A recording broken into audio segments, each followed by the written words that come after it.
पर सवाल वही है कि कौम में ऐसा क्या है जिसके लिए दुनिया पागल है।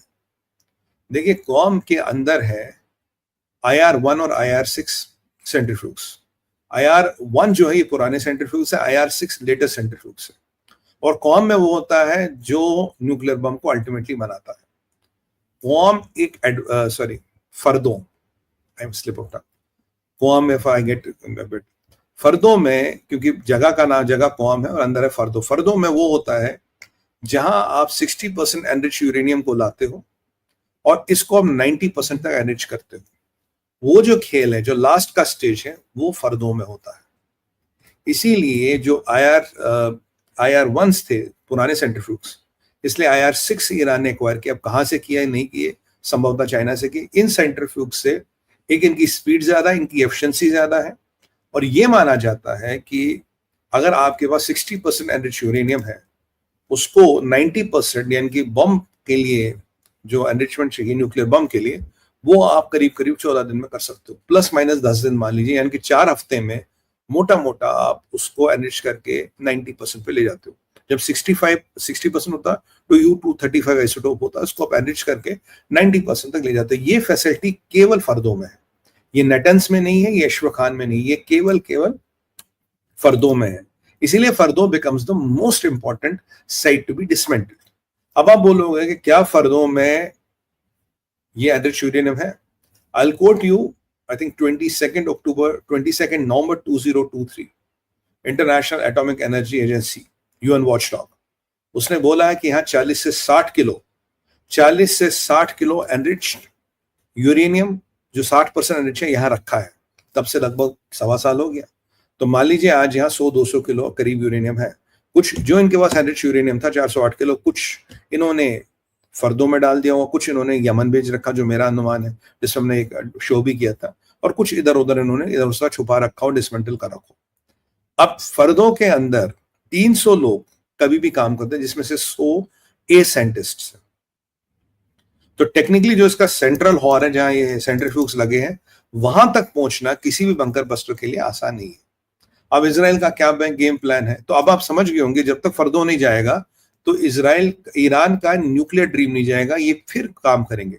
और आपको बड़ी एक इंपॉर्टेंट चीज बताऊं, ये जो 60 से 90% का सफर है, it's only 5% of centrifugation time.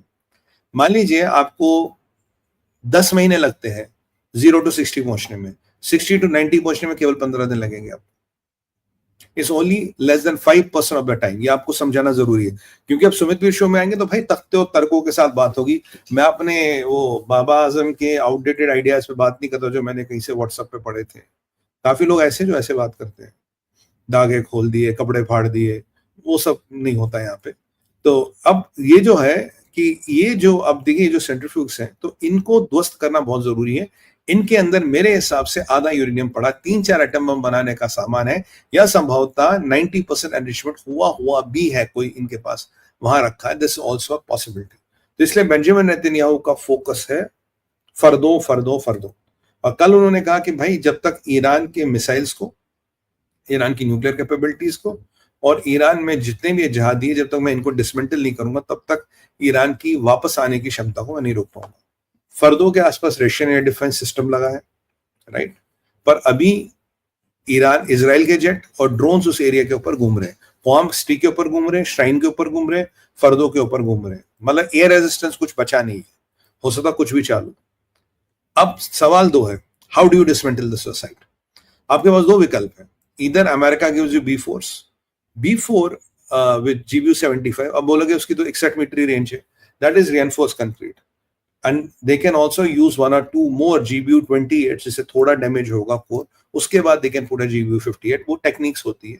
अब वी डोंट नो कि 61, इट कैन बी इवन 161। याद कीजिए जनरल लॉयड ऑस्टिन का स्टेटमेंट आया था कुछ महीने पहले, उन्होंने कहा there is no site in the world which we cannot reach, there is no bunker in the world which we cannot breach। तो आंसर ईरान के परिप्रेक्ष्य में था, आंसर फर्दों को लेके था। फर्दों बनाया गया अमेरिका से बचने के लिए, और जो GBU-75 बना वो ईरान, आपका चाइना और आपके नॉर्थ कोरिया के जैसी ऐसी साइट्स हैं, उनको डिसमेंटल करने के लिए बना। और आप जानते हैं किसी भी वेपन के स्पेक हर कोई ओपन में नहीं देता, वेपन आप ओपन में नहीं देता, लेकिन हाइट हम कहते हैं हमारे मिसाइल की रेंज 5,000 किलोमीटर है, हो सकता है मिसाइल की रेंज 8,000 हो, 10,000 हो, हम डिक्लेयर 5,000 करते हैं। दुश्मन को कभी क्यों बताओगे मेरी रेंज कितना है या कितना नहीं है? तो that is what seems to be case here. अब मान लीजिए दूसरा परिप्रेक्ष्य है कि America GBU 75 along with B4 नहीं देता, तो इजराइल के पास कोई प्लान है? बिल्कुल है। इजराइल के पास क्या प्लान हो सकता है? मैं आपको बताऊं तो इजराइल के पास संभवतः क्या प्लान है जिसपे इजराइल काम कर रहा है। अब ये मत पूछिएगा कि सब महाकाल की कृपा इधर उधर से अनुकंप हो जाती, बहुत हमारे मित्र हैं इजराइल में, बहुत हमारे चाहने वाले इजराइल में। तो इजराइल का प्लान क्या मैं आपको बताता हूँ and what Israel can do. देखिए, अगर अमेरिका साथ देता है तो ये खेल एक हफ्ते में खत्म हो जाएगा सारा ईरान का। अगर अमेरिका साथ नहीं देगा ये खेल हफ्तों तक चलता रहेगा, हफ्तों के महीना 2-3 महीने खिंच जाएगा।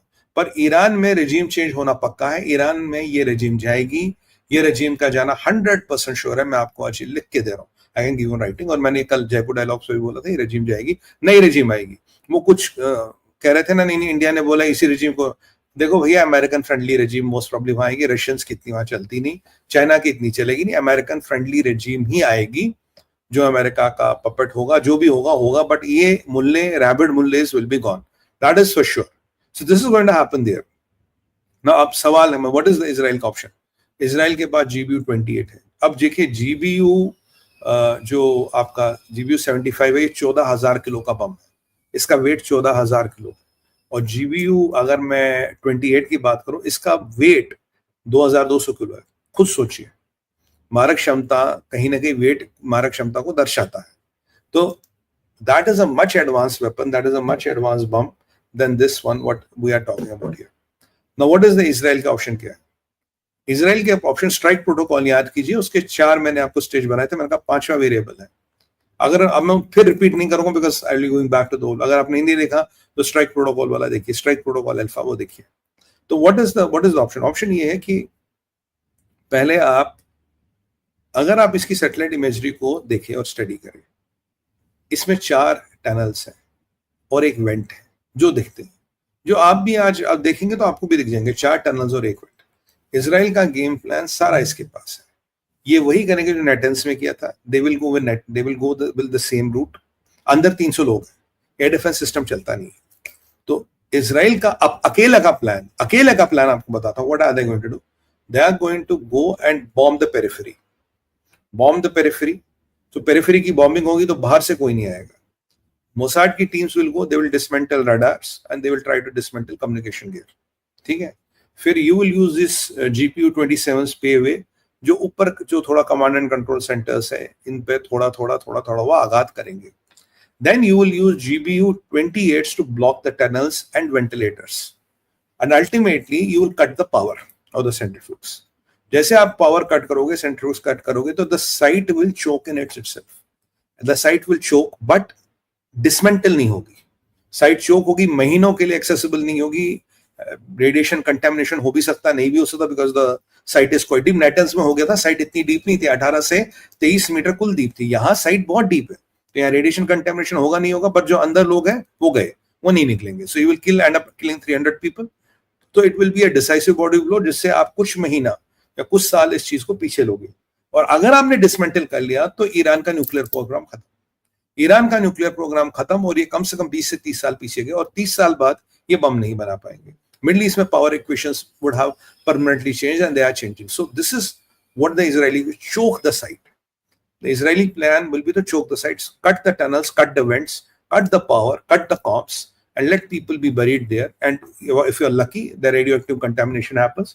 उसके लिए F-35s with GBU, even they have GBU 57s which can do something, but not GBU 57 भी F-35 से आप यूज कर सकते हो। उसकी पेनिट्रेशन GBU 28 से ज्यादा होती है, भी बंकर बस्टर है।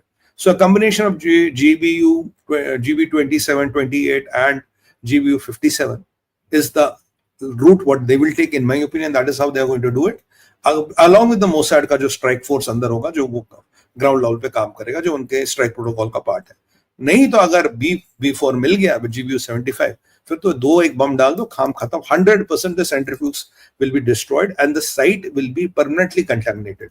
GBU 75 काम करने का यूज है, साइट विल बी 101% कंटेमिनेटेड। अभी आप 57 को यूज करोगे और 27, 28 को यूज करोगे, साइट माइट और might not be contaminated, but it will B inaccessible. आप उस साइट को यूज नहीं कर पाओगे।